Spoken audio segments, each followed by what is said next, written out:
வணக்கம். சொல்வனத்துல இந்த வாரம் மறுபடியும் சிறுகதைகள். போன நம்ம 2025ல வந்து சிறுகதைகளை ரவுண்ட் அப் பண்ணோம். அதை தொடர்ந்து ஜனவரியில வந்து ஒரு 10-11 சிறுகதைகளை வந்து எடுத்துட்டு வந்து நம்ம அலசி ஆராய்ஞ்சோம். இப்போ பிப்ரவரியில அதையே தொடர போறோம். ஏன்னா அந்த தொடருக்கு வந்து நல்ல வரவேற்பு, மின்னிதழ், அச்சிதழ்லாம் பாகுபாடு பார்க்காம நிறைய சிறுகதைகளை கொடுத்திருந்தோம்.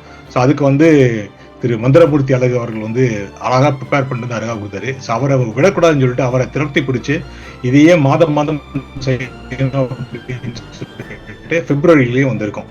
ஸோ இந்த மாதம் வந்து கொஞ்சம் நிறையவே சிறுகதை வந்துருச்சு. ஒரு 55 சிறுகதைகள் வந்து முதல்ல நாங்கள் தேர்ந்தெடுத்தோம். ஸோ அந்த 55 படிக்க முடிக்கிறதுக்கே ரொம்ப நாள் ஆயிடுச்சு. அதுக்கப்புறம் அதுல 55 ஒரே எபிசோட்ல கொடுக்கக்கூடாதுன்னு சொல்லிட்டு அதுல இருந்து தேர்ந்தெடுக்கப்பட்டு ஒரு 20-25 குறைச்சோம். சார் அதுல என்ன பண்ணலாம், அச்சுதல் எல்லாம் விட்டுலாம், நம்ம முடிஞ்ச அளவுக்கு வந்து இதெல்லாம் வந்துட்டு மின்னிதழ்கள்லாம் வந்திருக்கும், அதை மாத்திரம் பார்க்கலாம் அப்படின்னு சொல்லிட்டு யாவரும்.com அல்லது வாசகசாலை, அப்புறம் வந்து அகல் அப்படின்னு ஒரு இதழ், அப்புறம் எஸ் ராமகிருஷ்ணன் தளம், அப்புறம் ஜெயமோகன் தளம், அதெல்லாம் போயிட்டு எங்கெங்கெல்லாம் மின்னிதழ்களா இருக்கோ அதெல்லாம் பண்ணிட்டு சொல்வனத்திலிருந்து ஒரு மொழிபெயர்ப்பு சிறுகதையும் தேர்ந்தெடுத்திருக்கோம். ஸோ அதை பத்தி எல்லாம் பேசுறதுக்கு இன்னைக்கு வந்து வாசிப்போம் தமிழ் இலக்கியம் வளர்ப்போமோட மடலாடு குழு தலைவர் திரு மந்திரமூர்த்தி அழகா வந்திருக்காரு. ஸோ பிப்ரவரி 2026 சிறந்த சிறுகதைகள் அக்கார்டிங் டு அஸ் போலாம் வாங்க.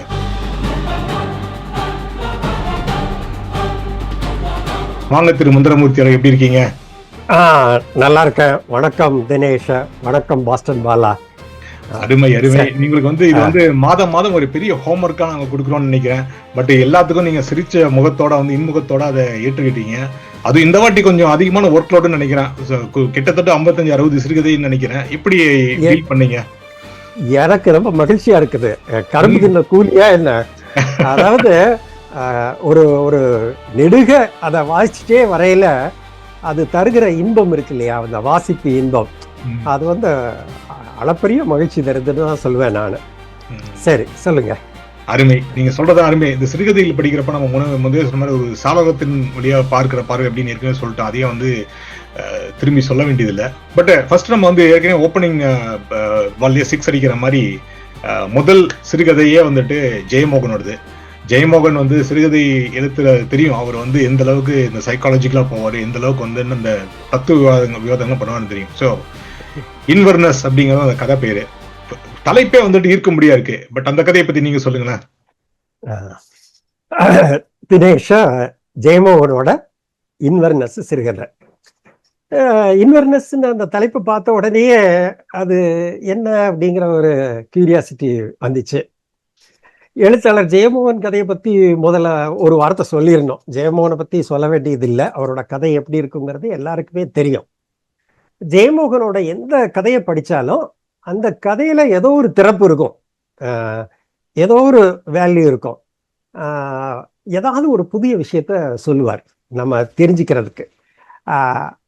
வாசிப்பு நடையில அவ்வளோ ஒரு ஒரு அருமையான முறையில் இருக்கும் அது.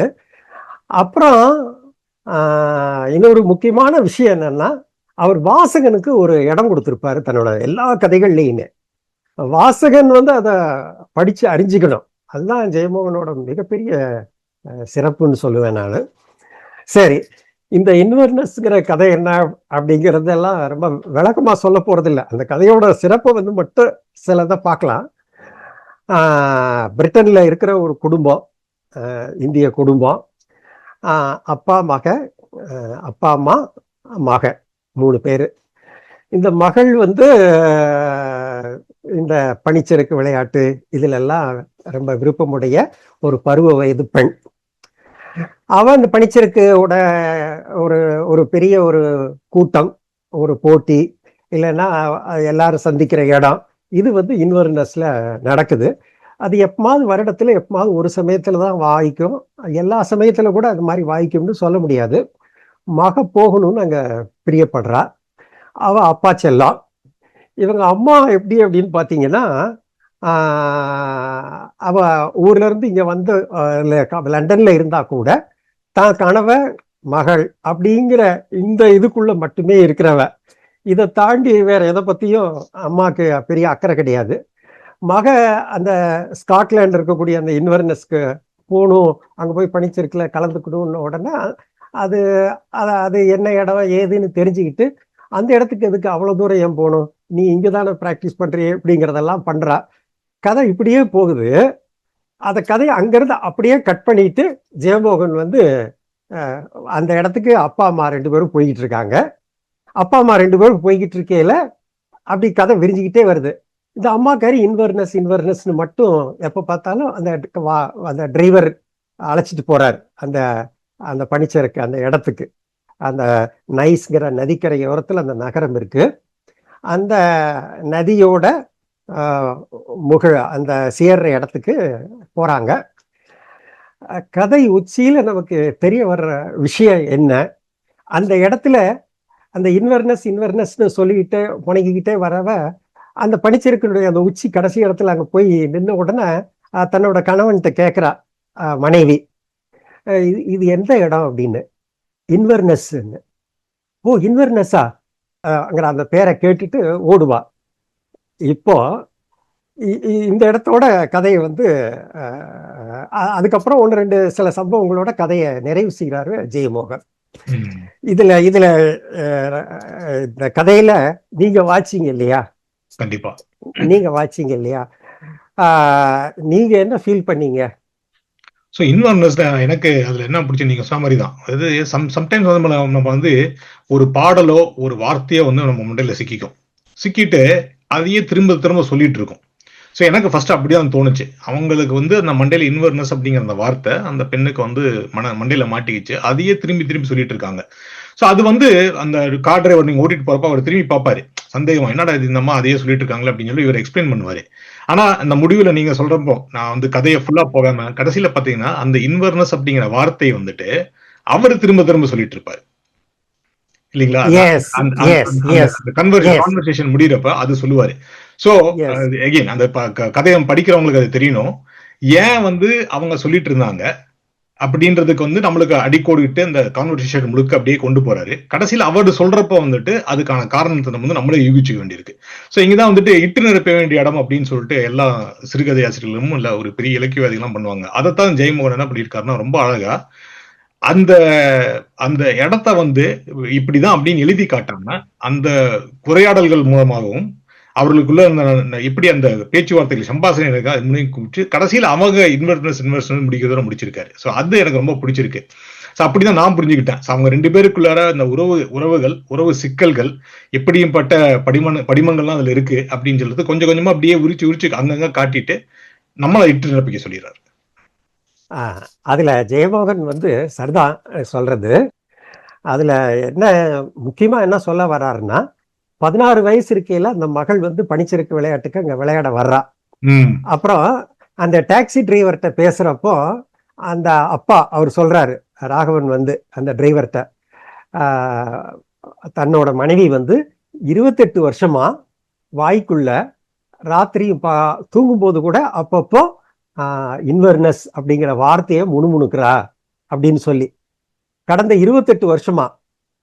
அப்போ 16 வயசுல அந்த பனிச்சறுக்கு விளையாட்டுக்கு அங்க விளையாட போன மகள் வந்து அந்த பனிப்பாறையில வந்து அது திடீர்னு உருவிச்சுன்னா அதுல உள்ள போயிருவாங்க. எவ்வளவு பெரிய ஆளா இருந்தாலும் தப்பிக்க முடியாது. அப்போ அங்க போற இடத்துல அவ அந்த இதுல மாட்டி அவ இறந்து போயிடுறா. அதனால அவங்க அம்மா வந்து பொண்ணோட அம்மா வந்து அதுல அந்த இதை கேள்விப்பட்டு அப்படியே இதாயிடுறா. மனநிலை அங்கேயே ஸ்டக்கப் ஆயிடுது அவளுக்கு அந்த இன்வர்னஸ்ங்கிறதுல.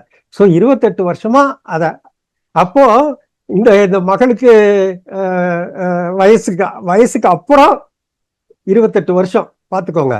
அப்போ இந்த 28 வருஷம் கழிச்சு அவங்க அந்த அந்த கணவன் இருக்காரு இல்லையா, அவர் தன்னோட மனைவியை அந்த இடத்துக்கு அழைச்சிட்டு வராரு. அப்போ இதுதான் இன்வர்னஸ் அப்படிங்கறத அவட்ட சொன்ன உடனே அவ திரும்ப அந்த பழைய காலத்துக்கு போயிடுறா. மக எப்போ அந்த டூருக்கு போனாலும் இந்த 28 வருஷத்துல உள்ள அந்த கால இடைவெளி அப்படியே ஸ்தம்பிச்சு நின்னவ அந்த காலம் வந்து உடஞ்சு போச்சு அவளுக்கு. உடஞ்சு போய் அந்த இன்வர்னஸ்னு அங்க இறங்கி ஓடுறா. இவரு விட்டுறாரு. இதுதான் அவர் அந்த கதையில வச்சுக்கிற உச்சக்கட்ட விஷயம். கண்டிப்பா நான் முழுக்க சொல்லக்கூடாது அப்படின்னு நினைச்சிட்டு இருந்தேன். பட் அந்த இன்வர்னஸ் அப்படிங்கிறது வந்துட்டு அவர் அந்த இடத்துக்கு பேர் அப்படின்னு சொல்றது இல்ல, அது இடத்துக்கு பேர் அப்படின்னு நம்மளுக்கு கதையில சொல்லிட்டு வந்துடுறாரு. பட் ஆனா அவங்களுக்கு ஏன் அந்த தாக்கத்தை ஏற்பட்டுச்சு அப்படின்னு சொல்லாம இருக்காரு. அது கடைசியில அவர் ரிவீல் பண்ணத விதம் ஆகட்டும், அதுக்கு 2 பேருக்குள்ள அந்த இடைவெளியிலாட்டம் எல்லாமே அருமையா இட்டு நிரப்பிட்டு போறான்னு சொல்லலாம். கண்டிப்பா படிக்க வேண்டிய இது. எனக்கு பொறுத்தவரை தான் இந்த உரையாடல் மூலமாகவே, அதாவது அந்த டிரைவருக்காகட்டும், இவங்களுக்காகட்டும், சாதனா அந்த பெண்மணி பேர் அப்படின்னு நினைக்கிறேன் அவங்க கூட, அப்புறம் ராகவன் வந்து கணவரோட பேரு, அவங்க பேசிட்டு போறதுலயே அதுலயே அந்த கான்வர்சேஷன்லயே கொஞ்சம் கொஞ்சமா அப்படியே கொஞ்சம் திரை விலகி காட்டுறது ரொம்ப நல்லா இருந்துச்சு அப்படின்னு சொல்லலாம். சோ நம்ம ஜெயமோகனோட இன்வர்னஸ் பத்தி நிறைய பேசிட்டோம். அங்கிருந்து அப்படியே அடுத்த கதைக்கு போயிடலாமா?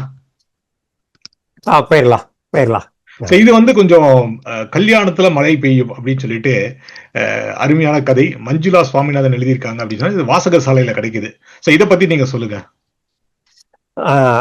இது ஒரு என்ன சொல்லலாம், ஒரு காமெடியா சேர்த்து இந்த கதை எழுதி இருக்கிறாரு மஞ்சுளா சுவாமிநாதன். ஒரு சோகமான ஒரு விஷயம்தான், ஆனா அதை நகைச்சுவையா சொல்லியிருக்கிறாரு எழுத்தாளர் மஞ்சுளா சுவாமிநாதன். இதுவரைக்கும் 2 சிறுகதை தொகுப்பு வெளியிட்டிருக்கிறாரு. ஒரு குறிப்பிடத்தக்க கதைகளை தொடர்ந்து எழுதிக்கிட்டு இருக்கிறாரு.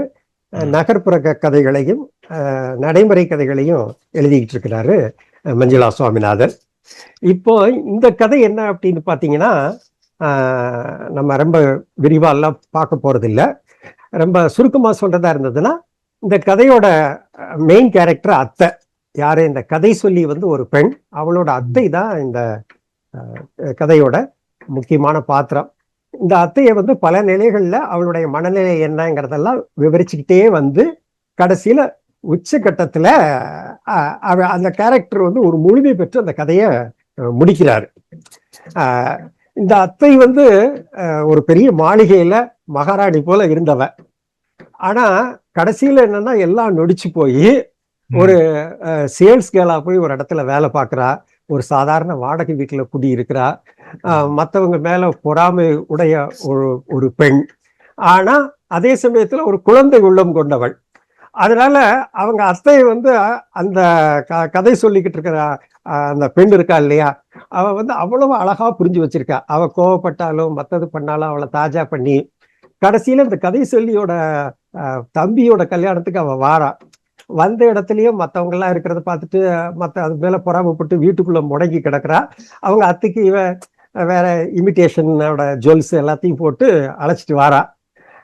அப்போ நெடுங்காலம் பிரிஞ்சிருந்த அவளோட மகன் வந்து சேர்றான். அவங்க 2 பேரும் சந்திக்கிறாங்க. அப்ப அவங்க அம்மா வந்து எப்படி உச்சகட்டத்துல நகை நட்டோட அழகா இருந்தாலோ அதே காலத்துல ஒரு பெரிய பிரேக்குக்கு அப்புறம் சந்திக்கிற மகன். அப்போ வந்து அதை வந்து அந்த இடத்தோட கதையை அழகா முடிக்கிறாரு மஞ்சுளா சுவாமிநாதன். இதுல எனக்கு ஒரு கேள்வி என்ன இருக்குன்னு கேட்டீங்கன்னா, அவ்வளவு அழகா அந்த கதையை சொல்லிட்டு போறாரு. அந்த மகன் வந்து அவங்க அம்மாவை வந்து அம்மாவோட குணத்தை வந்து இவளே அவ்வளவு அத்தையோட குணத்தை அவ்வளவு அழகா இவளே தெரிஞ்சு வச்சிருக்கா. ஆனா மகன் ஏன் அவங்க அம்மாவை பத்தி புரிஞ்சுக்கல அப்படிங்கிற ஒரு கேள்வி வருது. ஃபாரின்ல இருக்கிற மகன் அவங்க அம்மாவுக்கு உதவி பண்ணியிருக்கலாமே அப்படிங்கிற ஒரு கேள்வி எழுது. மற்றபடி இந்த கதையில ரொம்ப சிறப்பான கதை, அழகான கதை. அது நான் இப்படி நினைச்சா பெண்ணின் மனதை பெண் தான் புரிஞ்சுக்கொள்ள முடியும் அப்படின்றது ஒண்ணு. அதே மாதிரி வந்துட்டு அவங்க வந்து அந்த க்ளோஸ்னஸா இருக்காங்க அப்படின்னு சொல்லிட்டு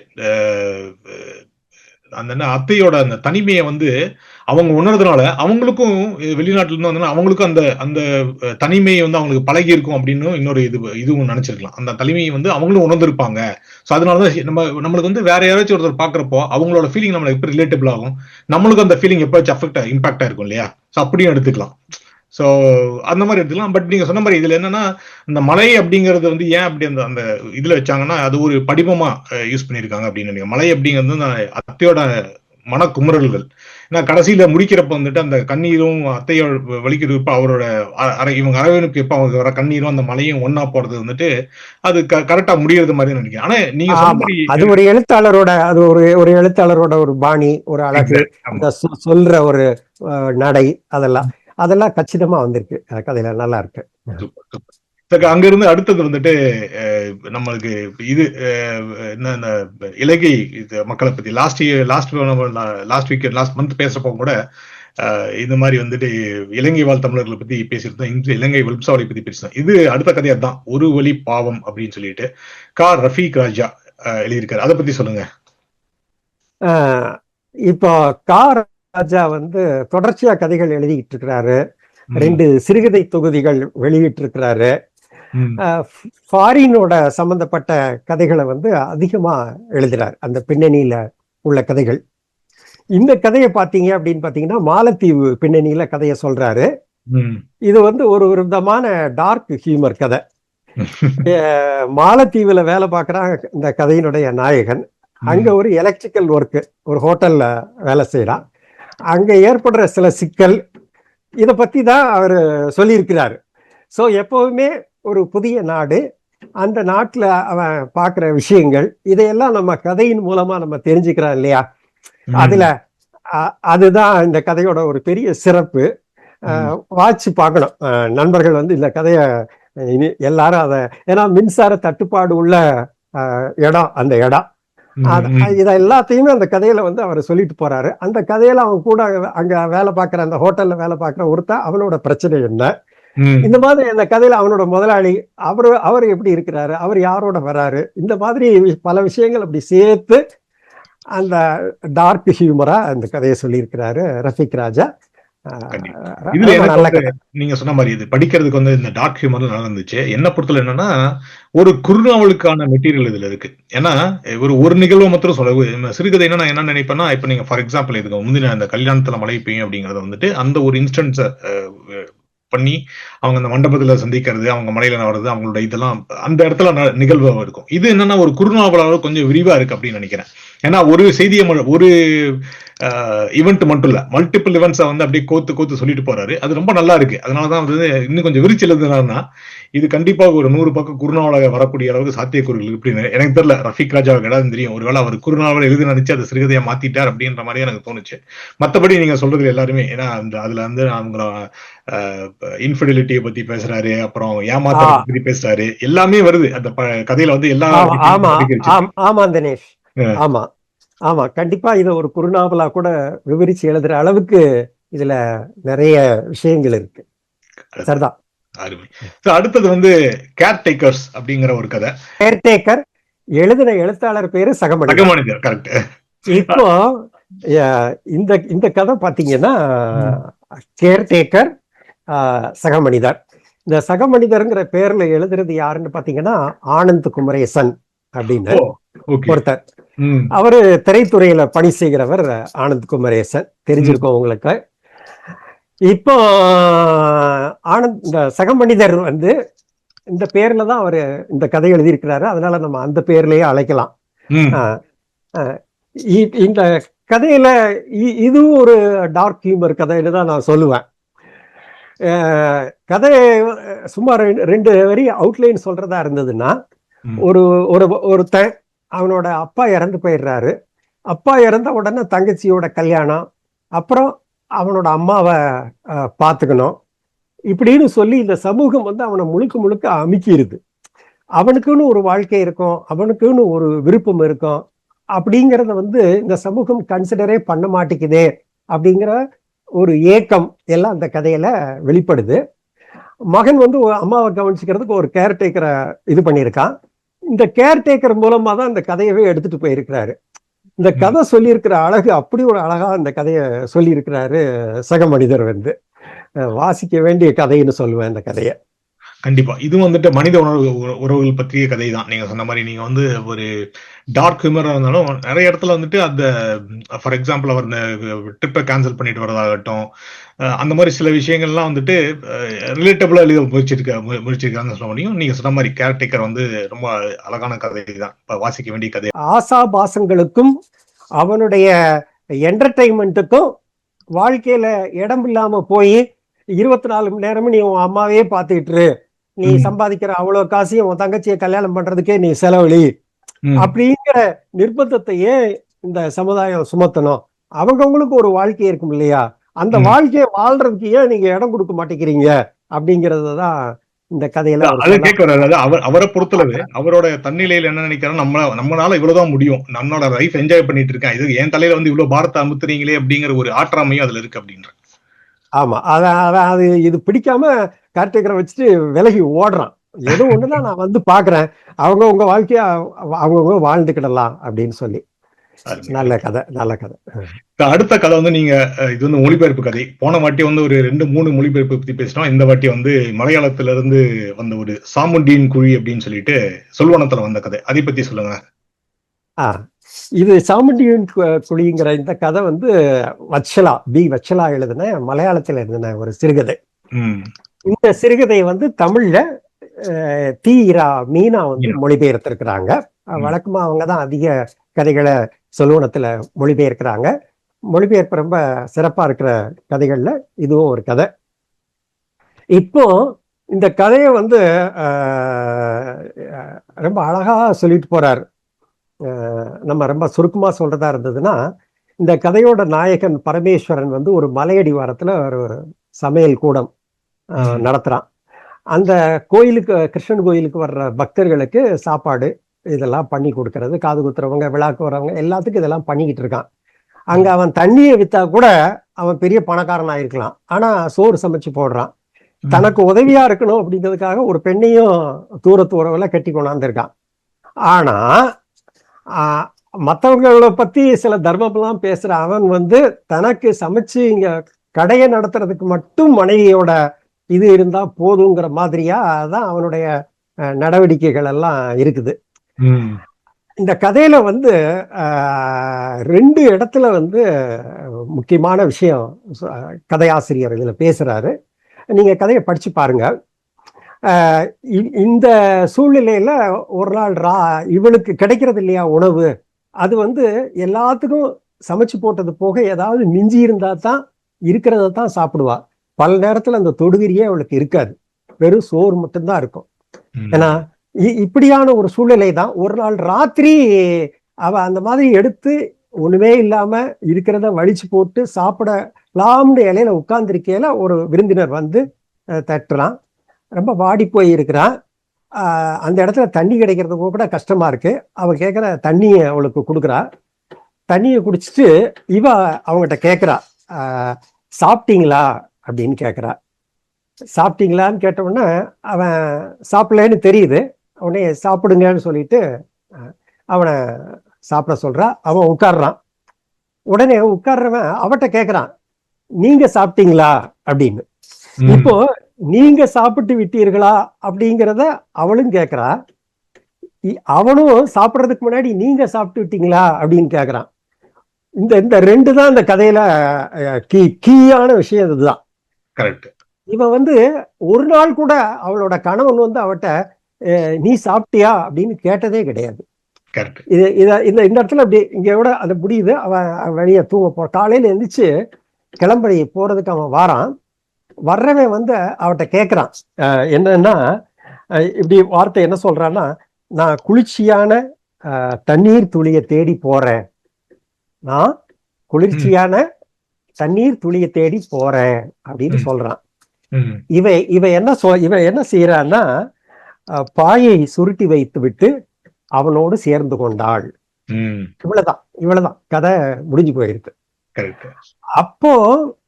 அப்போ அவளோட எதிர்பார்ப்புங்கிறது என்னவா இருக்குது? ஒரு மனிதனை வந்து அவ என்ன செய்ய போறா? ஒரு மனிதன் வந்து நீங்க சாப்பிட்டீங்களா அப்படின்னு கேட்கறது வந்து ஒரு பெண்ணுக்கு எவ்வளவு பெரிய ஒரு ஆறுதலா இருக்குது. இப்படின்னு பல விஷயங்களை வந்து எல்லாம் வாசகனோட விஷயத்துக்கே விட்டுறாரு. இப்போ இந்த கதையை படிக்கல புதுமை பித்தன் எழுதின கதை, கூப்பா ராஜகோபாலன் எழுதின கதை, தீஜா எழுதின கதை, இந்த மாதிரி பல கதைகள் நினைவுக்கு வருது. வாசிக்க வேண்டிய கதை இந்த கதை சாமுண்டியின் குழி. இது வந்து நம்ம வந்து நீங்க விருந்தோம்பல்னு சாப்பாடு பத்தி பாத்தீங்க. நான் இது எப்படி எடுத்துட்டேன்னா, நிறைய வாட்டி பெண்கள் தனிமையில இருக்கிறப்ப வந்துட்டு அவங்களுக்கு வந்து ஆறுதலா ஒரு வார்த்தை பேசுற கூட யாரும் இருக்க மாட்டாங்க. அவங்க வந்து டேக்கன் ஃப்ரம் கிராண்டடா இருப்பாங்க. நம்ம இந்தியன் கிரேட் இந்தியன் கிச்சன் படத்துல கூட பாத்தீங்கன்னா அந்த பெண் வந்து ஒரு எப்படி சொல்றது, ஒரு மெஷின் மாதிரி வேலை செஞ்சுட்டே இருக்காங்க. ஸோ அவங்கள வந்து திரும்பி பார்த்து யாருமே ஒரு கரிசனமா யாரும் கூப்பிடுறதில்ல. அவங்க சாப்பிட்டீங்களான்னு கூட கேட்டிருக்க வேண்டியதில்லை. நல்லா இருக்கியா அப்படி இப்படின்னு ஒரு கரிசனே ஒரு வார்த்தை இல்லை. ஸோ அவர் வந்து திருப்பி அந்த பாயை சுருட்டி வச்சுட்டு போறாங்க அப்படின்றதுக்கு காரணம் வந்துட்டு அது என்னன்னா, அந்த பிசிக்கல் அட்ராக்ஷன் அதெல்லாம் ஒன்றும் தேவையில்லை. அந்த ஒரு வார்த்தை போதும். அந்த அவர் அனுசரணையா கேட்ட ஒரு வார்த்தையை வந்து அவருக்கும் Correct. பிடிச்சிருக்கு. இவங்க அர்ஜுன் அனுஷ்னே கேட்ட ஒரு வார்த்தை அவங்களுக்கும் பிடிச்சிருக்கு. தண்ணீரை தேடி போகிறோம் அப்படிங்கிறது ஒரு ஒரு இதா நீங்க படிமமா பாத்தீங்கன்னா ஃபியூச்சரை நோக்கி நல்ல இடத்துக்கு போறாங்க அப்படின்ற மாதிரி நம்ம எடுத்துக்க வேண்டியதுதான். பட் அந்த நீங்க சொன்ன மாதிரி அந்த கதை நல்லா இருந்துச்சு. நான் எப்படி பார்த்தேன்னா, ஒரு பெண்ணை வந்து உதாசீனப்படுத்தி அவங்க அவங்க வந்து அவர் மேல தப்பே இல்லாம இருக்கலாம், பரமேஸ்வரன் மேல தப்பே இல்லாம இருக்கலாம், அவர் அதுதான் அவரோட தொழிலா இருக்கலாம். ஆனா அந்த ஒரு சின்ன கவனிப்பு வந்து அவங்களுக்கு முக்கியமா பட்டுச்சு அப்படின்னு தான் நான் அதை எடுத்துட்டேன் அப்படின்னு சொல்லலாம். ஆமா ஆமா, நீங்க சொல்றது நான் சொல்றது ஒரே விஷயம் தான். கரெக்ட். ரெண்டும் அதே விஷயம் தான், அதே விஷயத்தை தான் நம்ம சொல்லிட்டு இருக்கோம். ஆமா, நல்லது. இப்ப அடுத்தது அதே யாவரம்ல இருந்த அவனுடன் பொதுவாக யாரும் பேசுவதில்லை அப்படின்னு ஒரு சிறுகதை ராம் எழுதியிருக்காரு. அதை பத்தி சொல்லுங்க. அவனோடு யாரும் பேசுவதில்லைங்கிற இந்த சிறுகதை ராம் எழுதின கதை இருக்கு இல்லையா, ரொம்ப ஒரு அழகான கதை. ராம் வந்து ஆங்கில துறையில பேராசிரியராக வேலை செய்யறாரு. 2 சிறுகதை தொகுப்புகளை ஆங்கிலத்துல மொழிபெயர்த்திருக்கிறாரு. இப்போ ராம் இந்த கதை பாத்தீங்கன்னா இது ஒரு நகைச்சுவையான கதையை தான். அந்த கதை சொல்லியிருக்கிற அந்த மொழி இருக்கிறது இல்லையா, அது ரொம்ப ஒரு அழகான மொழி. அந்த நடை, இவங்கிட்ட வந்து ஒரு பொண்ணு வந்து கேட்கிறா, இவன் எதனாலும் யாரையாவது முறிச்ச மாதிரி பதில் சொல்லிக்கிட்டே இருப்பான். அவன்கிட்ட அவன் கேட்கிறா, அவன் அடிக்கிற கடிஜோக்கு பொறுக்க முடியாம, இல்லைன்னா பாராமுகம் பொறுக்க முடியாம, ஷபா சரி டீ குடிக்க போலாமா அப்படின்னு கேட்கிறா. உடனே அவ வந்து இவன் மேல ஒரு இன்ட்ரெஸ்ட் வச்சு டீ குடிக்க போலாமான்னு கேட்கிறா. இவன் அவன்கிட்ட என்ன பதில் சொல்லுவான்னா, அதுக்கு ஏன்பா என்கிட்ட கேட்குற, நீ போய் உன் பாஸ்ட கேளு, நான் எதுக்கு உனக்கு பெர்மிஷன் கொடுக்கணும், நீ டீக்கு போறதுக்குமா. அப்புறம் அவங்ககிட்ட யாராவது பேச வருவாங்களா, இத மாதிரிதான் அவங்ககிட்ட பேச வர எல்லாத்துட்டையும் வந்து இந்த மாதிரி ஒரு பேசுற ஒரு கேரக்டர். இதை வச்சு படிப்படியா யார் யார்கிட்டலாம் அவன் பேசுறான், என்னென்ன பேசுறாங்கிறத வச்சு இந்த கதையை எழுதியிருக்கிறாரு. ஒரு நல்ல ஒரு வாசிப்பு அனுபவத்தை தர்ற ஒரு கதை. ராம்க்கு அவரை பாராட்டணும் இந்த கதைக்காக. கண்டிப்பா. எனக்கு வந்து இந்த கதையில என்ன பிடிச்சதுன்னா, அது வந்து அவர் வந்து எல்லாத்தையுமே ஒரு பைனரியா பார்த்துட்டு இருப்பாரு. உண்டுன்னா உண்டு, இல்லைன்னா இல்ல அப்படின்னு பார்த்துட்டு இருப்பாரு. அதுதான் அந்த கதையோட ஆமா, அந்த வரிவு சொல்றாரு இல்லையா அந்த கதையில. ஆமா, அதுதான் அந்த கதையில அவரோட கேரக்டரைசேஷன் அதுலயே விளக்கிடுறாங்க. அவருக்கு வந்துட்டு இந்த நடுவுல இந்த ஷேட்ஸ் ஆஃப் கிரே இல்ல, உண்டுன்னா உண்டு, இல்லைன்னா இல்ல அப்படின்னு வாழ்ந்துட்டு இருக்கிற ஒரு மனுஷனுக்கு வாழ்க்கையில நடந்திருக்கு. அதுக்கு அந்த கதையோட தலைப்பு அதுதான். அதனாலதான் அவர் கூட யாரும் பேசுறது இல்லை. ஏன்னா அவர் வந்து அந்த கான்வர்சேஷன் வளர்க்கவே விரும்பாத ஒரு ஆள் அப்படிங்கிற மாதிரி தான் இருக்கலாம். சரி, அதுல இருந்து அடுத்தது இதே யாவரும்ல வந்துட்டு தாரிகா அப்படின்னு சொல்லிட்டு பிரமிளா பிரதீபன் எழுதின கதை. அதை பத்தி சொல்லுங்களேன். எழுத்தாளர் பிரமிளா பிரதீபன் வந்து இலங்கை எழுத்தாளர். நிறைய அருமையான கதைகள் எல்லாம் எழுதியிருக்கிறாரு. பெண்களை மையப்படுத்தின கதைகளை எழுதியிருக்கிறாரு. மிகச்சிறந்த இலக்கிய விமர்சகர். இன்னைக்கு ஒரு காலேஜ்ல வைஸ் பிரின்சிபலா வேலை செய்யறாரு. யாவரும் பதிப்பகத்துல தான் அவருடைய நூல்கள் எல்லாம் வெளியாயிருக்கு. தொடர்ந்து அதுல எழுதிட்டு இருக்கிறாரு. சரி, இப்போ அந்த கதைக்குள்ள வரலாம். இந்த கதை, இந்த தாரிகாங்கிற பெயர் வந்து ஒரு இலங்கை பெண்ணோட பெயர். இந்த கதையில வந்து ஒரு பெண்ணுக்கும் அவளோட கணவனுக்கும் இடையில நடக்கிற சண்டை தான் இந்த கதை. 2 பேர்த்திற்கு இருக்கிற மன வேறுபாடு தான் இந்த கதை. இந்த கதையை வந்து 2 விதத்துல பார்க்கலாம். ஒண்ணு, ஒரு ஆணுக்கும் பெண்ணுக்கும் எப்படியெல்லாம் பிரச்சனைகள் வரும் அப்படிங்கிற ஒரு பார்வை. அதுல வந்து எப்படி சண்டை போட்டுக்கிறாங்கன்னு இது ஒரு பார்வை. இன்னொரு பார்வை வந்து அவ வந்து ஒரு சிங்கள பெண், இவன் வந்து ஒரு தமிழ்காரன். அப்போ இந்த 2 பேருக்கும் மொழி வாரியா, இனம் வாரியா ஏற்படுற, கல்யாணம் பண்ணதுக்கு அப்புறம் ஏற்படுற, அதற்கு முன்னர் வெளிப்படாமல் கல்யாணம் செய்ததற்கு பின்னால வெளிப்படுற இந்த மோதல், இந்த அடிப்படையிலேயே இந்த கதையை பார்க்கலாம். 2 விதத்திலையுமே இந்த கதையை ரொம்ப அழகா சொல்லிட்டு போயிருக்கிறாரு பிரமிளா பிரதீபன். அதுதான் இந்த கதையோட சிறப்பு. அப்புறம் நீங்க என்ன பாக்குறீங்க? அத இல்ல, நான் அதுதான் பார்த்தேன். அவங்க வந்து இந்த கல்ச்சரல் டிஃபரன்சஸ் அப்படிங்கறத வந்து ரொம்ப, அந்த சிங்களம் தமிழம் அப்படிங்கறத வந்து ரொம்ப எஸ்டாப்ளிஷ் பண்ணிட்டு அதுலயே அந்த சில சண்டைகள் எல்லாம் பாத்தீங்கன்னா அந்த கல்ச்சரல் டிஃபரன்சஸ்ல இருந்தா ஆரம்பிக்குது அப்படிங்கிற மாதிரி நம்ம எடுத்துக்கலாம். ஏன்னா இவங்க அவர் பாட்டு போடுறது, அவர் அமைதியா இருக்கிறது அப்படின்னு சொல்லிட்டு 2 பேரும் சம்டைம்ஸ் பேசிக்கிறது இல்ல. ஆனா பேச ஆரம்பிச்சாங்கன்னா சண்டையில தான் முடியுது அப்படின்னு சொல்லிட்டு. இது என்னன்னா ஒரு கணவன் மனைவி வந்துட்டு பொருந்தா திருமணத்தில் மாட்டிக்கிட்டு ஒரு கணவன் மனைவி படும் அல்லல்கள் அப்படின்ற மாதிரி எடுத்துட்டு போயிருக்காங்க. அது வந்து கடைசியில முடியறப்ப பாத்தீங்கன்னா அது முடியாம அப்படியே தொடருது அப்படிங்கிற மாதிரி தான் முடிச்சிருக்காங்க. ஏன்னா அவங்க வந்து அவங்க ஏதோ இது பண்ணிடுறாங்க, அது இவர் தூய்மையெல்லாம் படுத்திட்டு அவங்கள பராமரிக்கிறாங்க. ஆனாலும் வந்துட்டு அந்த உறவுல வந்து அந்த விரிசல் அப்படியே கண்டினியூ ஆகுது அப்படிங்கிற மாதிரி தான் முடிச்சிருக்காங்கன்னு நான் நினைக்கிறேன். சோ இது வந்து ஆன் கோயிங் ப்ராசஸ் அப்படிங்கிற மாதிரி. ஆமா, உறவு தொடருது, அதுல ஒன்றும் சந்தேகம் இல்ல. கரெக்ட். எனக்கு பிரமிளா பிரதீபனோட இந்த கதையை படிக்கையில எனக்கு முத்துலிங்கம் அவரோட கதை நடை ஞாபகத்துக்கு வருது. அது இலங்கை சம்பந்தப்பட்ட ஒரு கதை. இந்த கதை அந்த பின்னணியில எழுதின ஒரு கதை. இந்த கதையில வந்து 2 பேரும் ஒருத்தர் எடுத்தெறிஞ்சு பேசுறாங்க. அவன் எடுத்தெறிஞ்சு பேச பேச அவன் வந்து அவளுக்கு பதிலா வந்து மௌனத்தை தான் பதிலா தாரான். அவளுக்கு அவன் ரியாக்டே பண்றது இல்ல. அவன் என்ன நினைக்கிறான்னா மனசுக்குள்ள, இவன் 2 திட்டட்டுமே நம்மளங்கிறான். நான் உன்னை திட்ட மாட்டேன், அவன் அமைதியா இருந்தே பழி வாங்குவேன் அப்படின்னு சொல்லிட்டு அவளை கண்டுக்கவே மாட்டேங்கிறான். அவன் தன்னை இக்னோர் பண்றான், பதிலே சொல்ல மாட்டேங்கிறான், 2 திட்டு கூட திட்ட மாட்டேங்கிறாங்கிறது தான் அவளை அதிகமா அவளை கொல்லுது. ரொம்ப அத பூரா அந்த கதையில ரொம்ப அழகா சொல்லிட்டு போறாரு. இதுல நம்ம வன்முறைகளை பத்தி பேச, திருமண வன்முறைகள் அப்படின்னு சொல்லிட்டு இந்த ஹவுஸ் ஹோல்டு டொமஸ்டிக் வயலன்ஸ்ல வந்துட்டு நிறைய பேர் நான் பிசிக்கல் அபியூஸ் அப்படின்னு சொல்லிட்டு இருப்பாங்க. ஸோ அதை அவங்க ஆக்சுவலா ஒரு பிரமிளா வந்து ஒரு பெண்ணாக இருப்பதனால அந்த டொமஸ்டிக் வயலன்ஸ்ல நான் வயலண்ட் அப்படின்னு ஒண்ணு இருக்குது டொமஸ்டிக் அபியூஸ்ல. ஸோ அது நான் வயலண்ட் என்னன்னா சில பேர் அமைதியா இருந்தா கோபத்தை ஏற்படுத்துவாங்க. அதை அவங்க நல்லா எடுத்துட்டு வந்திருக்காங்க அப்படின்னு நினைக்கிறேன். ஏன்னா ஒருத்தரை வந்து நம்ம ஹர்ட் பண்ணணும்னா அவன் அடிக்க வேண்டியது இல்லை, பிசிக்கலா பண்ண வேண்டியது இல்லை அப்படின்லாம் இல்லை. அவங்கள உதாசீனப்படுத்தாலும் போதும். இப்போ வந்து நிறைய பேர் விவகாரத்துல எல்லாம் பாத்தீங்கன்னா சொன்னாங்கன்னா இது வந்து ரொம்ப இப்போ நிறைய விவகாரத்து மேட்டர்ல கூட பேசிட்டு இருக்காங்க. பிசிக்கல் அபியூஸ் இருக்கு அப்படின்னா பிசிக்கல் அபியூஸ் தேவையில்ல, உங்களுக்கு சாதாரணமா ஒரு உதாசீனப்படுத்திட்டு இவங்க பேசாம இருந்து அதுவே அவங்களுக்கு கோவத்தை தெரிவிக்குது அப்படின்னு சொல்லிட்டு அவங்களை இன்ஸ்டிகேட் பண்றதே அந்த அமைதி தான். அதையும் எடுத்துட்டு போயிருக்காங்க. சோ இது வந்து அதையும் எடுத்துட்டு போயிருக்காங்க. ஆனா அந்த கதையோட பெரும்பான்மையான இடத்துல வந்து அந்த கதையினுடைய நாயகன் பார்வையில இருந்துதான் அவங்க கதையை எடுத்துட்டு போறாங்க. அதுதான் அந்த கதைக்கு வந்து கூடுதலான வெயிட்டேஜ் கொடுக்குது. ஒரு பெண் வந்து நாயகனோட பார்வையில எழுதுறது இல்லையா?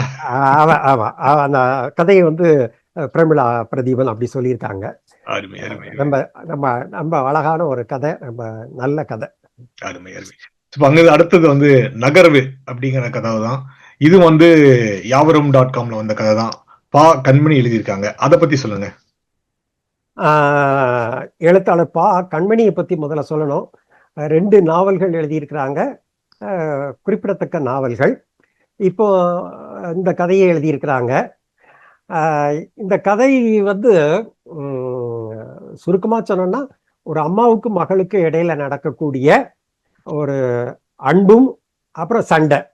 ஃபாரின்ல இருந்து படிச்சு முடிச்சுட்டு திரும்பி வரா, இன்னும் அவளுக்கு அங்க வேலை கிடைக்கல. அவ ஃபாரின்ல அங்க படிச்சுக்கிட்டு இருக்கிற காலத்துல இங்க இடையில அவங்க அப்பா இறந்து போயிடுறாரு. தொடர்ந்து அவங்க அம்மா தான் அவளுக்கு படிக்கிறதுக்கு மற்றதுக்கெல்லாம் உதவி பண்றா. அப்போ அவ திரும்பி வந்த உடனே இந்த கேப் 2 பேத்துக்கு இடையில இருக்கு. அவங்க அம்மா மகள்கிட்ட வந்து அவ என்ன எதிர்பார்க்கிறா, இவ மகள் வந்து அவங்க அப்பா மேல இருக்கக்கூடிய அளப்பரிய பிரியம். அம்மா வந்து அந்த அப்பாவை வந்து அப்பாவுக்கும் அம்மாவுக்கும் வயசு வித்தியாசம் 9 வருஷம். எப்பவும் சண்டை போட்டுக்கிட்டு தான் இருப்பாங்க. சண்டைக்கு இடையிலையும் அவங்களுக்கு 2 பேத்துக்கு இடையில சேர்ந்தும் போய்கிட்டு இருப்பாங்க. இதெல்லாம் மகளுக்கும் தெரியும். அம்மா வந்து மகளை முழுக்க புரிஞ்சுக்கிட்ட அளவுக்கு அம்மாவுக்கு என்ன வருத்தம் இருக்குன்னா, மகள் வந்து நம்மளை முழுக்க புரிஞ்சுக்கிட்டாளா, ஏன் புரிஞ்சுக்கல அப்படிங்கிற ஒரு ஏக்கம் இருக்குது. மகளுக்கு அவங்க அம்மாவை புரிஞ்சுக்கிட்டாலும் அந்த புரிஞ்சுக்கிறதுக்கு இடையிலேயே அவ அம்மா வந்து அப்பாவுக்கு உரிய மரியாதை கொடுக்கலையோ, அப்பா வந்து நம்மளை விழுந்து கவனிப்பாரு, அம்மா நம்ம மேல அவ்வளவு அக்கறை செலுத்தலையே அப்படிங்கிற இது இருக்கு. அந்த கடைசியில அந்த கதையை அவர் சொல்லிக்கிட்டே போய் ஒரு கட்டத்துல அவர் சொல்றா, சில இடங்கள்ல ஷார்ப்பாவும் மகளுக்கு அவங்க அம்மா பதில் கொடுக்கத்தான் செய்யறா. அந்த கதை போய்கிட்டே இருக்குது.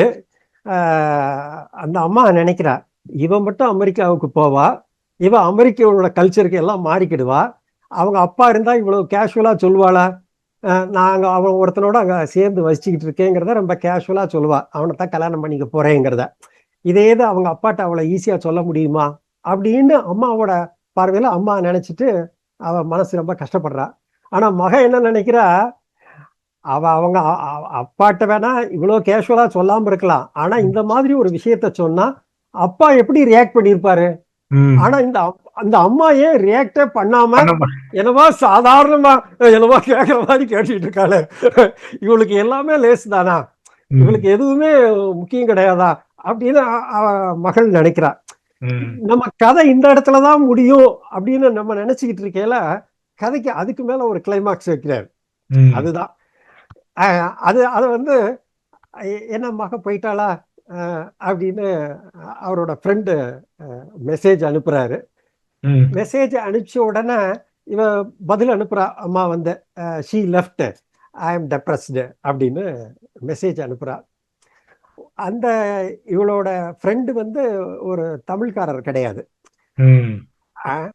இவ வந்து மெசேஜ் இந்த மாதிரி டெப்ரஸ்டுன்னு அவர் அனுப்பிச்ச உடனே அந்த ஃப்ரெண்டு உடனடியா பதில் அனுப்புவாரு, கம் ஹோம்.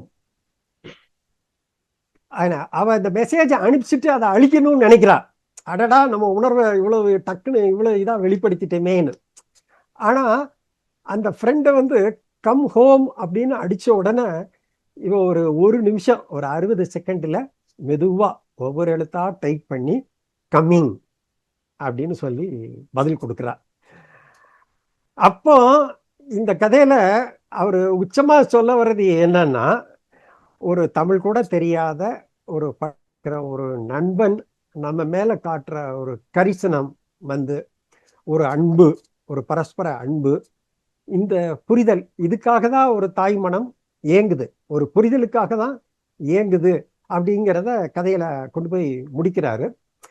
இந்த கதையில அங்கங்க தீஜாவோட கதை பாத்திரத்தெல்லாம் வேற, குஞ்சம்மா பாத்திரத்தெல்லாம் வேற அந்த கதையில சொல்றாரு. தமிழ்நதியோட நித்திலா பாத்திரத்தெல்லாம் சொல்றாரு. எல்லாம் அங்கங்க அழகா சொல்லிட்டு போறாரு. ஆனா எனக்கு இதுல ஒரு சின்ன ஒரு இது என்ன இருக்குன்னா, அவர் படக்கையவும் தன்மையவும் சில இடத்துல கலந்து எழுதுறாரு.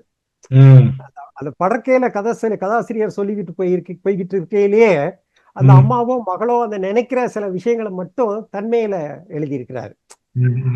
அது வந்து படிக்கிறவங்களுக்கு புரிஞ்சாலும் கூட அது வந்து சரியான முறையில எழுதப்பட்டது தானா அப்படிங்கிறதுல எனக்கு ஒரு சின்ன சந்தேகம் இருக்கு. ஆனா வாசிப்பு அனுபவத்துக்கு அது எந்த விதமான தடையையும் ஏற்படுத்துறது இல்லை. நீங்க எப்படி பாக்குறீங்க? இல்ல, நான் அதான் பார்த்தேன். ஏன்னா இந்த நகர்வு அப்படிங்கறதே வந்துட்டு லாஸ்ட்ல எப்படின்னா, அவங்க வந்து அந்த ரிஃப்ட் அப்படின்னு நான் எடுத்துக்கிட்டேன். நான் 2 பேருக்கும் அம்மாவுக்கும் மகனுக்கும் அந்த ரிஃப்ட் வந்து 2 பேரும் நகர்ந்து போறாங்க, ஒருத்தர்கிட்ட இருந்து ஒருத்தர் நகர்ந்து போறாங்க அப்படிங்கிற மாதிரி தான் நான் அது எடுத்துப்பேன். இந்த கடைசியில படிச்சப்பறம் அது தெரிஞ்சிச்சு. பட் எனக்கு நீங்க சொன்ன மாதிரி வந்துட்டு இந்த ஜம்பால் அக்ரியோட இன்டர்பிரட்டர் ஆஃப் மெலடிஸ் அப்படின்னு சொல்லிட்டு ஒரு ஒரு ஒரு தொகுப்பு இருக்கு, சிறுகதை தொகுப்பு. அதுல வந்து அந்த அந்த கதையோட பேரே வந்து ஜம்பால் அக்ரியோட வந்து இன்டர்பிரட்டர் ஆஃப் மெலடிஸ் தான். அதுலயும் இதே மாதிரி ஒரு தாய் மகளுக்கான ஒரு உறவு சிக்கலை பத்தி தான் பேசியிருப்பாரு. அதுக்கு க்ளோஸா இருக்கு அப்படின்னு தான் சொல்லலாம் இந்த கதையை. அதான் அம்மாவுக்கான உறவு, மகளுக்கான உறவு அப்படின்னு சொல்லிட்டு. ஸோ அவங்க எது பகிர்ந்துக்கணும், அந்த மேபி டிஸ்டன்ஸ் இருந்தனால கலாச்சாரம் இருந்தது, எதை பகிர்ந்துக்கணும் எது பகிர்ந்து கூடாது அப்படின்னு ஒண்ணு, இவங்க கிட்ட அவங்களுக்கு என்ன எதிர்பார்ப்பு இருக்கு, அவங்க கிட்ட அவங்களுக்கு என்ன எதிர்பார்ப்பு இருக்கு அப்படிங்கிறதுலயும் இந்த கேப் உருவாயிட்டே போகுது அப்படின்னு சொல்லிட்டு. ஸோ இது வந்து நம்ம பேசி தீர்த்துலாம், ஒரு கேப் இருந்து பேசி தீர்த்தலாம், அம்மா மக தானே அப்படின்னு எடுத்துட்டு போக முடியாது. இது வந்து நிறைய நீங்க சொன்ன மாதிரி பல இலக்கியவாதிகள் இருந்ததாலும் இவர் ஒரு தனித்துவமா வந்துட்டு இதுல இந்த கல்ச்சரல் டிஃபரன்சஸ், அவங்க அமெரிக்கால வந்திருக்காங்க அப்படி இப்படின்னு சொன்னாலும் கூட இவங்களும் மாடர்னா தான் இருக்காங்க, இவங்களும் வந்து மாடர்ன் எல்லாம் இல்ல, இவங்களும் மாடர்னா தான் இருக்காங்க அப்படின்னு சொல்லிட்டு 2 பேருக்கும் அது ஒட்டாம போயிருக்காங்க. ஒரு முடிவை நோக்கி நகர்த்தாம இப்படிதான் கண்டினியூ அப்படின்னு முடிச்சிருக்காரு. அடுத்தது நம்ம வந்து போன இன்னும் கொஞ்சம் விரைவா போயிடலாம் நம்ம. அடுத்தது வந்து பாத்தீங்கன்னா, நம்ம ஏற்கனவே நிர்மல் பிக்ஷையோட சீதையை பத்தி போன வாரம் பார்த்தோம். இந்த வாட்டி வந்துட்டு அவர் வந்து கனவின் கன்றிய காதல் அப்படின்ற ஒரு கதை எழுதியிருக்காரு. அதை பத்தி சொல்லுங்க. நம்ம களவின் கண் கன்றிய காதல் விளைவின் கண் வீயா விழுமம் தரும் அப்படிங்கிற திருக்குறளோட முதல் வரிய இந்த கதைக்கு தலைப்பா கொடுத்திருக்கிறாரு நிர்மல். என்ன இந்த தலைப்புக்கு முதல்ல என்ன அர்த்தம் அப்படின்னு கேட்டீங்கன்னா, திருடுறதுனால அந்த கிடைக்கக்கூடிய களவின் கண் கன்றிய காதல், திருடுறது அப்படிங்கிறது மேல இருக்கக்கூடிய அளப்பரிய விருப்பம்ங்கிறது நமக்கு வந்து தீரா இடும்பை தரும். அது வந்து சொல்ல முடியாத விளைவின் கண் வீயா விழுமம் தரும். அப்படி இப்படி இல்ல, மிக மோசமான விளைவை தரும் அப்படின்னு வள்ளுவர் சொல்றார். இந்த கதைக்கு விளக்கமா ஒரு கதை எழுதணும்னா இதை விட ஒரு சிறப்பான ஒரு சிறுகதை எழுத முடியுமா அப்படின்னு அதான் சொல்லணும். அவ்வளவு அழகா எழுதியிருக்கிறார். இன்னைக்கு இருக்கக்கூடிய ஒரு மாடர்ன் உலகத்துல இப்படி ஒரு அழகா ஒரு கதை எழுதியிருக்கிறாரு நிர்மல். இந்த கதையை பத்தி சொல்ல போறது இல்லை. நீங்க வாசகரை வந்து இந்த கதையை வந்து அவசியம் படிக்கணும். இந்த கதையை கரெக்ட், கண்டிப்பா. எனக்கு நான் ஒரே ஒரு விஷயம் எனக்கு பிடிச்சது என்னன்னா, நிர்மல் நம்ம பேசுறோம் போன வாட்டி வந்துட்டு அவர் வந்து அமெரிக்கால நடக்கும் ஒரு கதை. இது வந்து ருஷ்யாவில் ஜார்ஜியா ரஷ்யா அந்த ஏரியாவில் நடக்கிற ஒரு கதைகள் இருக்கிறது. எனக்கு இந்த சம்டைம்ஸ் இந்த பெயர்கள் மட்டும்தான், பெயர்கள்லாம் இருக்கு இல்லைங்களா, பெயர்கள் வந்து அது கொஞ்சம் தமிழ் பேரா இல்லாதப்ப கொஞ்சம் வடிக கொஞ்சம் கடினமா இருக்கும். அது வந்து பட் ஆனா நீங்க அதுக்காக வந்துட்டு தமிழ் செல்வம்னு சொல்லிட்டு ஜார்ஜியால இருக்காங்கன்னு பேர் வச்சீங்கன்னா அதுவும் ஒட்டாது. அது ஒரு எப்படி ஒரு கேஷ் 22 சிச்சுவேஷன் மாதிரி தான் இருந்துச்சு. பட் அதை தவிர வந்து கதை நீங்க சொன்ன மாதிரி வந்துட்டு வித்தியாசமான கலன், வித்தியாசமான ஊர், வித்தியாசமான பெயர்கள், அப்புறம் வந்து இந்த இது அண்டர்லைங் இது என்னன்னு பாத்தீங்கன்னா துரோகம், நம்பிக்கை அப்படிங்கறத பத்தி எல்லாம் பேசியிருக்காங்க. ஸோ நீங்க சொன்ன மாதிரி கண்டிப்பா நம்ம டக்குனு விரைவா எடுத்துடலாம். இந்த ஏற்கனவே பேசினதுக்கு நிர்மலாவோட கதை இந்த படைப்பறீங்க நான் சொன்ன மாதிரி ஆகநாழியில வந்து இருக்கு அப்படின்னு சொல்லலாம். அடுத்தது தொலைந்து போல உருவம் அப்படின்னு சொல்லிட்டு இது வந்து அகழ் அப்படிங்கிற ஒரு இதுல வந்திருக்கு. அதை பத்தி சொல்லுங்க. அகழ்கிற இதழில் எழுத்தாளர் குமாரானந்தன் எழுதின சிறுகதை இந்த கதை. 4 சிறுகதை தொகுப்புகள் எழுதியிருக்கிறாரு குமாரானந்தன். சேலத்துக்கு பக்கத்துல வசிக்கிறாரு. இந்த கதை வந்து கதை சொல்ற மொழியாலையும் சரி கதையிலையும் சரி ஒரு வித்தியாசமான கதை, ஒரு இருத்தலியல் கதைன்னு சொல்லலாம் இந்த கதை. இந்த கதையோட நாயகனுக்கு வந்து அவங்க அம்மாவுக்கு நாயகனை தெரிய மாட்டேங்குது. பக்கத்துல வந்து என்ன ஏது அப்படின்னு சொன்னாதான் அப்புறம் தான் அவனை அடையாளம் தெரியுது. சரி, அம்மாவுக்கு தான் தெரியலன்னா மனைவிக்கும் தெரிய மாட்டேங்குது.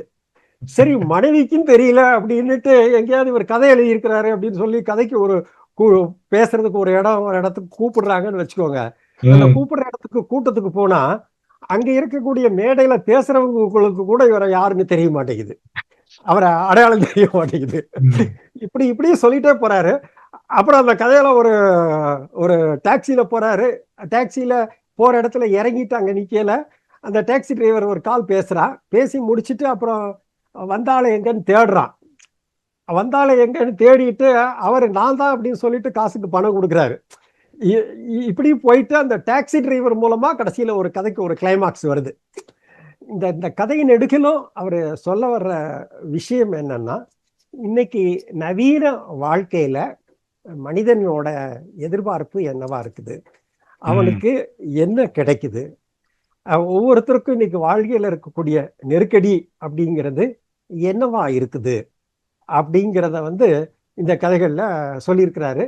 முழுக்க முழுக்க இது வாசகன் அவனோட அனுபவத்திலிருந்து அவன் ஏற்றுக்கொள்ள வேண்டிய சென்றடைய வேண்டிய விஷயங்கள் தான் இந்த கதை அப்படின்னு நான் நினைக்கிறேன். கண்டிப்பா. சோ இது வந்து நான் ஃபர்ஸ்ட் வந்து இந்த இசம்களுக்குள்ள போக விரும்பல.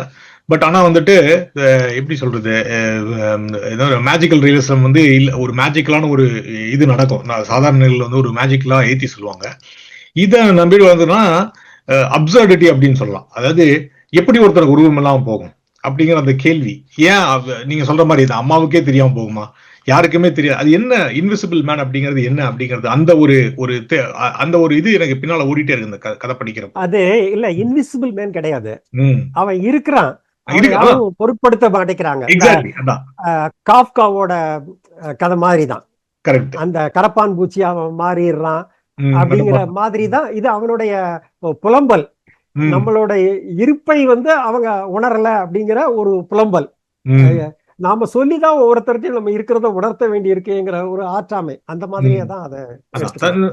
யாருக்குமே ஆமா. தெரியாமையே வாழ்ந்துட்டு இருக்கமே அப்படிங்கிற மாதிரி ஒரு மனை உளைச்சலுக்கு செல்ஃபா அவ தன்னை தனியே குத்திக் கொள்கிற ஒரு ஒரு கதாபாத்திரமா தான் அதை கொண்டு வந்திருக்காரு.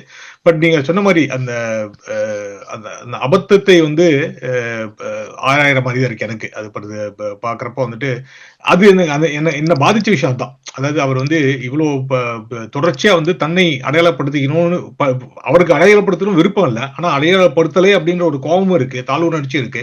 ஸோ எல்லாத்தையும் ஒரு கலந்து கட்டி அப்படியே கொண்டு போயிரு கதை அப்படின்னு சொல்றாங்க. ஸோ குமார நந்தனோட கதை ரொம்ப நல்லா இருந்துச்சு.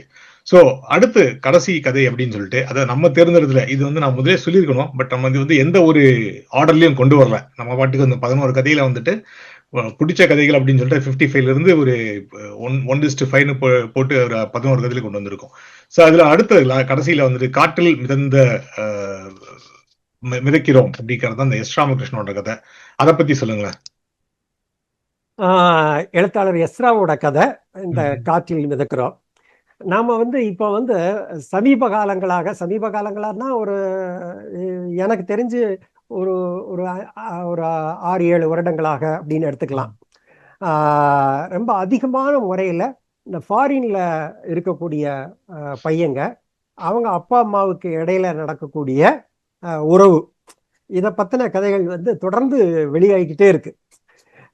அதாவது ஒன்று புரிஞ்சுக்கிறாங்க, புரிஞ்சிக்கல, அவங்களுக்கு இடையில இருக்கக்கூடிய கேப் என்ன, இல்லை புரிதலோட போய்கிட்டு இருக்குது. இந்த மாதிரியான மாறுபட்ட கோணத்தில் வந்துக்கிட்டே இருக்கு. இந்த கோணம் எப்படி இருக்குது அப்படின்னு கேட்டிங்கன்னா, இந்த கதையில் இருக்கக்கூடிய அந்த அம்மா அப்பா அவங்க பிள்ளைங்க 2 பேரும் ஃபாரின்ல இருக்காங்க. மக வந்து நியூசிலாண்டில் இருக்கா, பையன் வந்து அமெரிக்காவில் இருக்கிறான். இவங்க கடமைகள் எல்லாம் செஞ்சு முடிச்சுட்டு இந்த அம்மா அப்பா வந்து ரொம்ப ஜாலியா அவங்களுடைய ரிட்டையர்மெண்ட் லைஃபை என்ஜாய் பண்றாங்க. இவங்க அம்மா வந்து அதுக்கு அப்புறம்தான் நிறைய அதுக்கு முன்னாடி இந்த ஓடுறது அப்படிங்கிறத பத்தி எல்லாம் அவங்க அம்மா ஓடுவா அப்படிங்கிறத பத்தி நினைச்சே பார்த்தது கிடையாது. அவங்க அம்மாவுக்கே அப்படி ஒரு எண்ணம் இருந்ததான்னு தெரியாது. அவங்க அப்பாவாவது கதையை வர்ற அந்த அப்பாவாவது விளையாட்டுல எல்லாம் கல்லூரியில படிக்கிற காலத்துல எல்லாம் அவர் விளையாட்டுல ஈடுபாடு உள்ளவர், விளையாடி இருக்கிறாரு. ஆனா அவங்க அம்மா வந்து அந்த மராத்தன் ஓட்டத்துல விளையாடுறதுக்கு தன்னோட கணவரையும் எப்படி ஊக்குவிச்சு ஓட வச்சாங்க, 2 பேரும் சேர்ந்து வாழ்க்கையை எப்படி என்ஜாய் பண்றாங்க, செஸ் விளையாடுறாங்க, இதெல்லாம் மகளுக்கு ஒன்னா தெரிய வருது. தன்னோட ஃப்ரெண்ட்ஸ் சொல்றது மூலமா, இல்லைன்னா ஏதோ ஒரு வீடியோவை பார்க்கறது மூலமா, இதெல்லாம் அவளுக்கு அம்மா மேல ஏற்படுற ஆச்சரியம் அப்படி ஒரு ஆச்சரியம். ஒரு பக்கம் அவள் அம்மாவுக்காக பெருமைப்படுறா, இன்னொரு பக்கம் அவளுக்கு பொறாமையா கூட இருக்கு. நம்ம இங்க வந்து ஃபாரின்ல இங்க உட்கார்ந்துக்கிட்டு வந்து நம்ம வாழ்க்கையை வந்து அதில் வந்து முழுமையா நம்ம அனுபவிக்காம இருக்குமேங்கிற அவளுக்கு ஒரு ஏக்கம் இருக்குது. இதெல்லாம் சொல்லிட்டே போறாரு. அந்த அந்த அவளோட பையனும் அந்த அம்மா அப்பாவுக்கு அவங்க பையன் இருக்கான் இல்லையா, அமெரிக்காவில் இருக்கான் இல்லையா, அவனுக்கும் அது தெரிய வருது. அவன் வந்து இதெல்லாம் பார்த்துட்டு அவனுக்கும் அம்மா அப்பாவை பார்க்கணும்னு ஆசை வந்துருச்சு. ரொம்ப காலத்துக்கு அப்புறம் ஊருக்கு திரும்பி வரான். இப்படியே சொல்லிட்டே போயிட்டு கதையை முடிக்கிறாரு. எப்படி அவர் முடிக்கிறாருங்கிறத பாருங்க. இப்போ கதையை எஸ்ரா மொழியிலேயே நம்ம பார்த்துடலாம். இப்ப என்ன அவங்க அம்மாட்ட கேட்குறா, இப்ப என்ன செய்யறான், தூங்குறானா? அம்மா சொல்றா, எப்படி கரெக்டா சொல்ற? நான் அவ அக்கா, எழுந்த உடனே பேச சொல்லு. அம்மா சிரித்து கொண்டாள். அந்த சிரிப்பில் வெளிப்பட்ட மகிழ்ச்சியை தன்னால் அடைய முடியுமா என்று சுமாவிற்கு ஏக்கமாக இருந்தது. அந்த பொண்ணு பேரு சுமா. அவளுக்கு இப்படி கதையை முடிக்கிறாரு. அதாவது இங்க வந்து அம்மாவோட இதுல வந்து பிள்ளைங்க வந்து மகிழ்ச்சி அடைகிறாங்க. நம்ம சில கதைகள்ல என்னன்னா, பிள்ளைங்கள்லாம் எப்படி இருப்பாங்க அப்படின்னா, அவங்க எவ்வளவுதான் இது இருந்தாலும் அவங்க அம்மா வந்து அவ பழைய மாதிரியே இருக்கணும், தன்னை தாங்கி அவளுக்குன்னு ஒரு வாழ்க்கை 24 மணி நேரமும் தம் மேலேயே கரிசனம் காட்டிக்கிட்டு இருக்கணும், தன்னை பத்தியே நினைச்சுக்கிட்டு இருக்கணும். இந்த மாதிரியான ஒரு எதிர்பார்ப்புகள் உடையவங்களாதான் பிள்ளைங்க இருக்காங்க அப்படிங்கிற மாதிரியான கதைகளும் இருக்கும். ஆனா இங்க அந்த மாதிரி இல்லை. இங்க வந்து அம்மாக்காக பெருமைப்படுற மகள், அவளோட மகிழ்ச்சியில ரொம்ப சந்தோஷப்படுற மக. இந்த ஒரு கதையில வந்து அப்படி கதையை ரொம்ப ஒரு ஆற்றலுக்கு எழுதிட்டு போயிருக்கிறாரு எஸ்ரா. ரொம்ப அழகான கதை, வாசிக்க வேண்டிய கதை. கண்டிப்பா. நீங்க சொன்ன மாரி இதுல இருந்து தொடக்கமே மாரத்தான்ல தான் தொடங்கும் அவங்களுக்கு. ஆ, ஆ, பட் யா. எனக்கு என்ன நினைச்சேன்னா, அந்த சுமா அப்படிங்கிற அந்த கேரக்டருக்கு வந்துட்டு, அவங்க அம்மா, அப்பா வந்து தன்னை மிஸ் பண்ணவே இல்லையோ அப்படின்னு அவங்களுக்கு தோணிட்டு இருக்கு அப்படின்னு நினைக்கிறேன். இவங்க இவ்வளவு மகிழ்ச்சியா இருக்காங்களே, இவங்க நம்மள மிஸ் பண்ணவே இல்லையே அப்படின்னு அவங்களுக்கு தோணுதோ அப்படின்ற மாரி தான் அந்த கதை போகுது. பட் நீங்க அந்த லாஸ்ட்ல அந்த கடைசியில அப்படி முடிக்கிறப்ப வந்துட்டு, அம்மா மாரி நம்மளால ஏக்கத்தோட முடிக்கிறப்ப ஏக்கத்தோட தான் முடிக்கிறாங்க இல்லையா? அது என்னால அப்படி இருக்க முடியலன்னு சொல்லிட்டு, அந்த எப்படி சொல்றது? ஒரு மகள் அம்மாவுக்குரிய பொறாமை கூட இருக்கலாம். இல்ல அப்ப அவங்க தகப்பனார் நம்மள மிஸ் பண்ண மாட்டீங்களே, அவங்களோட வாழ்க்கைய அவங்க பார்த்துக்கிட்டாங்களே அப்படின்னு சொல்லிட்டு. பட் ஆக்சுவலா நீங்க பார்த்தீங்கன்னா, ஒவ்வொருத்தருக்கும் என்னன்னா, நம்ம அம்மா, அப்பா வந்து நம்மளை சார்ந்து இருக்கக்கூடாது அப்படின்னு சொல்லுவாங்க. ஆனா அவங்க சுத்தமா அவங்க சாராம, அவங்க மகிழ்ச்சியா இருக்கிறதே வந்துட்டு அவங்களுக்கு ஒரு சின்ன ஏக்கத்தை உருவாக்குது. அது ஒரு பயத்தையும் உருவாக்குது. ஏன்னா நம்மள விட்டு விலகி போயிட்டாங்களோ அப்படின்ற மாரி அதையும் கொஞ்சம் சைக்காலஜிக்கலா தொட்டிருக்காருன்னு சொல்ல முடியும். சோ நீங்க சொன்ன மாரி இப்போ வெஸ்டர்ன் வெஸ்டர்ன் இதுல அதாவது ஒரு கதையை ஒரு எழுத்தாளர் எழுதிட்டாருன்னு வச்சுக்கோங்களேன். ம். அந்த அந்த கதை பிரதி வந்து வாசகனுக்கானது அப்படின்னு சொல்லுவாங்க. கரெக்ட். அது மாரி தான். அப்போ அது முழுக்க முழுக்க வாசகனுக்கானது. வாசகன் வந்து தன்னோட பார்வையில வந்து அந்த கதையை எப்படி வேணாலும் எடுத்துக்கிட்டு ம். அதை மொழிபெயர்த்துக்கலாம். அவன் ம். பார்வையில அதை புரிஞ்சுக்கலாம் அந்த கதையை. ம்.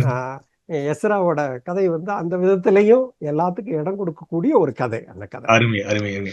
சரி, அப்ப வந்து நம்ம சொன்ன மாரி 11 கதைகள பேசிட்டோம். பட் அது தவிர எனக்கு என்னன்னா, நீங்க வந்து நான் சொன்ன மாரி என்னை விட அதிகமா ஒரு 55 கதைகள படிச்சிருக்கீங்க. சோ அதுல கவர்ந்த சில கதைகள பத்தி ஒரு ஒரு சின்ன ஒரு பட்டியல் மாரி சொல்றதுன்னா சொல்லுங்க. அதுல முக்கியமான ஏதாச்சும் ஒரு கதை ஏதாச்சும் நம்ம தவறு விட்டிருந்தோம்னா, அத படிக்கலாம் அப்படின்ற மாரி சொல்லலாமா? நான் நிறைய கதைகள் எனக்கு பிடிச்சிருந்தது. ம். ஆனா நான் இதுல எதை லிஸ்ட் அவுட் பண்றதுங்கிற கண்ணோட்டத்திலேயே நான் பார்த்துட்டு வந்தேன். எல்லா ம். பிரிவுலையும் கதை இருக்கணும். ம். அத கதை சொல்ற கதைகள் வந்து கதையோட நடை வந்து நல்லா இருக்கணும். ம். முதல்ல வந்து ஒரு நல்ல சிறுகதைங்கிறது வந்து நல்ல நடையோட இருக்கணும். ம். அதே மாதிரி வாசிச்சு முடிச்ச உடனே அட அப்படின்னு நம்ம மனசுல வந்து நிக்கணும் அந்த கதை.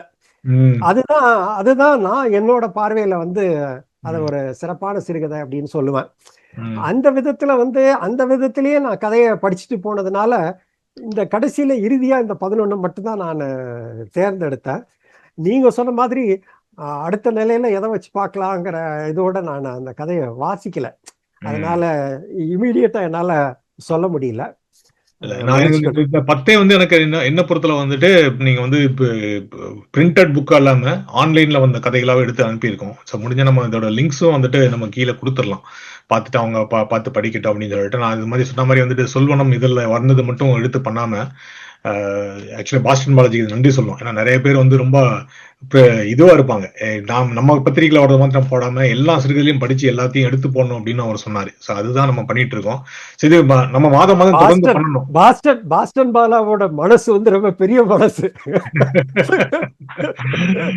அருமை, அருமை. சோ நம்ம கண்டிப்பா அடுத்த மாதமும் வந்து நெறைய சிறுகதைகளோடு எடுத்துட்டு வரலாம் அப்படின்னு தான் என்னோட ஆசை. எல்லாத்த விட முதல்ல உங்களுக்கு வந்து நான் சொன்ன மாரி நன்றி. 55 கதைகள வந்துட்டு ஒரு 20 நாள்ல படிச்சுட்டு வர்றதுங்கிறது சாதாரணம் இல்ல. நீங்க இந்த லிஸ்ட் குடுக்குறப்ப அப்பப்ப நானும் படிச்சுட்டு வந்தேன். என்னால I can't catch up. Literally சொல்ல போனா என்னால இந்த ஒரு 15 கதைக்கு மேல முடியல. மூச்சு வாங்கிருச்சு. நான் ட்ரெயின்ல போயிட்டு வர சமயத்துல தான் படிக்க முடியும். அதெல்லாம் முடியல. ஆமா, ஆமா. உங்களுடைய வேலைகளுக்கு இடையில இவ்வளவு பெரிய பணி செய்றீங்க. அதெல்லாம் ரொம்ப வந்து பெரிய விஷயம். ரொம்ப பெரிய விஷயம். இல்ல நீங்க படிச்சுட்டு வந்தீங்க. நன்றி. சார் அடுத்த மாதம் இது நம்ம வந்து இந்த பிப்ரவரி மாதத்துக்கு வந்த கதைகள்னு வச்சுக்கலாம். இப்ப மார்ச் 31 நாள் இருக்கு. 28 நாளுக்கு 55 கதைனா 31 நாளைக்கு எவ்வளவு கதை வரப்போகுதுன்னு எனக்கு பயமா இருக்கு. ஒரு அட்லீஸ்ட் சதம் அடிச்சிருவோம்னு நினைக்கிறேன். பார்க்கலாம் எவ்வளவு சிறுகதைகள் நம்ம படிக்கலாம் அப்படின்னு சொல்லிட்டு ஒரு பேசலாம் அப்படின்னு. மிக்க நன்றி. பாபா நீங்க சொல்லுங்க எப்படி நீங்க இந்த சிறுகதைக்கு வந்து நீங்க தான் என்கரேஜ் பண்றீங்க. நிச்சயமா. அதாவது வாசகர்கள் தான் இலக்கியத்தை அடுத்த கட்டத்துக்கு கொண்டு போறாங்க. நம்ம எழுத்தாளர்கள் எவ்வளவு எழுதினாலும் இந்த கதையை படிங்க அப்படின்னு பரிந்துரைக்கிறத வச்சுதான் நம்ம வாசிக்க ஆரம்பிக்கிறோம். சோ அந்த விதத்துல மந்திரமூர்த்தி அவர்கள் இந்த 11 கதைகளை பரிந்துரைத்ததுங்கிறது மிக முக்கியமான விஷயம். சோ அவருக்கு நன்றிகள். நீங்களும் அவர் சொன்ன மாதிரி வேலைக்கு நடுவுலையும் பல்வேறு இன்னல்களுக்கு நடுவுலையும் லௌகீகத்துக்கு நடுவுலையும் நீங்களும் விடாம எல்லா கதையும் படிச்சு அவருக்கு கிட்டத்தட்ட ஈடு கொடுத்து பேசினது அபாரம். தினேஷ், நன்றி. அவர்களுக்கு ஆழமா படிக்கலன்னு தான் நினைக்கிறேன். ஏன்னா அவசரமா படிச்சதுனால ஆழமா படிக்கலன்னு நினைக்கிறேன். பட் நான் வாசகர்கள் என்ன சொல்லணும்னா, இப்ப எங்களோட புரிதல், என்னோட புரிதல நான் சொல்லியிருப்பேன். அப்புறம் மந்திரமூர்த்தி அழகு சார் அவரோட புரிதலை சொல்லியிருப்பாரு. ஏன்னா நம்ம பேசுறதுதான் எஸ் ராமகிருஷ்ணன் வந்து ஜெயமோகன் மொழிக்கு ஒரு ஜாம்பவான் எல்லாம் பேசிட்டு இருக்கோம். அது தவிர புதுசா வந்திருக்க எழுத்தாளர்கள், இப்ப நீங்க சில தொகுப்புகள் 2-3 தொகுப்புகள் எழுதிருக்கிற சிறுகதை எழுத்தாளர் அப்படின்லாம் பேசிட்டு இருக்கோம். ஸோ எல்லாத்தையும் பாரபட்சம் இல்லாம தான் பார்த்துட்டு இருக்கோம். இது மாதிரி நீங்க படிச்ச சிறுகதை இருந்துச்சுன்னா கண்டிப்பா கமெண்ட்ஸ்ல சொல்லுங்க. நாங்க குறிப்பா வந்துட்டு அந்த மாதத்துல வந்த சிறுகதைகள், நாங்க படிச்ச எங்கள் பார்வைக்குப்பட்ட சிறுகதை சொல்றோம். இப்ப நாங்க ஏதாச்சும் தவறு விட்டுருப்போம், இது அருமையான சிறுகதை வாசிச்சு பாருங்க அப்படின்னு சொல்லுங்க. இது எல்லாமே வாசிப்பின்பம் அப்படிங்கறத ஒரு முக்கியமான புள்ளியில தான் நம்ம எல்லாம் சேர போறோம் அப்படின்னு சொல்லிட்டு மீண்டும் மந்திரமூர்த்தி அழகு சாருக்கு மிக்க நன்றி தெரிவிச்சுட்டு, வாசகர்களான உங்களுக்கு கமெண்ட் பண்ணுங்க, கண்டிப்பா ஷேர் பண்ணுங்க. உங்களுக்கு பிடிச்ச கதைகளுக்கான கமெண்ட் பண்ணுங்க. நீங்க இந்த ப்ரோக்ராம் வரணும்னாலும் சொல்லுங்க. நீங்களும் உங்களை கதைகளை பத்தி நம்ம வந்து கண்டிப்பா ஷேர் பண்ணிக்கலாம். நன்றி.